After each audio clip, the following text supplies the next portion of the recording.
Honeybees are fascinating creatures for a number of reasons. Their incredible work ethic, the sugary sweet syrup they produce, and their intricate social structure. But another reason is that honeybees are, in fact, excellent mathematicians.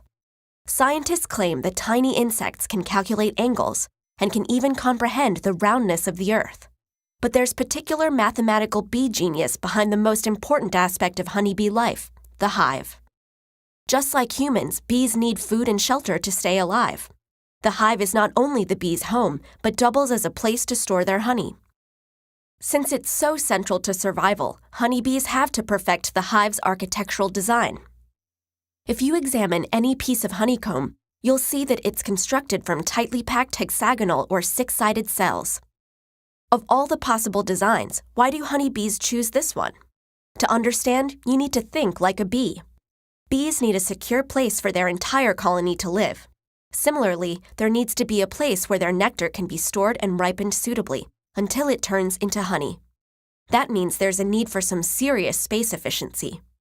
A good solution is to build little storage units or cells just big enough for a bee to fit into, which can also double as the containers in which nectar is stored, the bee's very own honey jars.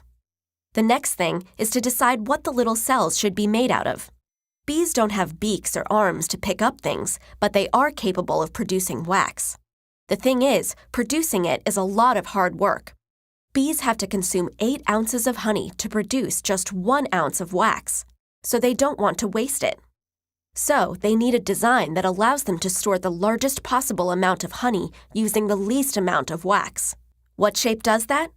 Imagining for a minute that all bees had to attend Architecture Academy and go to math class. Let's say they asked their geometry teacher, what shape would give us the most space to store our honey but require the least amount of wax? And the geometry teacher replied, the shape that you're seeking is the circle, leaving the bees to return to their trial construction site and begin building their honeycomb using circular cells. After a while, some of them might have noticed a problem with their design. Small gaps between the cells.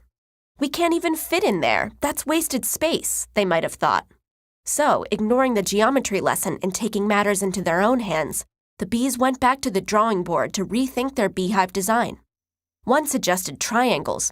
We can use triangles, look, they fit together perfectly. Another bee suggested squares.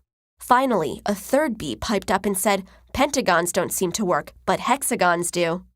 We want the one that will use the least amount of wax and be able to store the most amount of honey. Yes, I think that's the hexagon. Why? It looks more like the circle than the others. But how do we know for sure? To find out, the industrious insect architects calculated the areas of the triangle, the square, and the hexagon and found that the hexagon was, in fact, the shape that gave them the most storage space. They agreed on an ideal size and returned to work. The space-efficient comb that is a bee's trademark today is probably the result of this trial and error, but over long periods of evolutionary history. However, it paid off.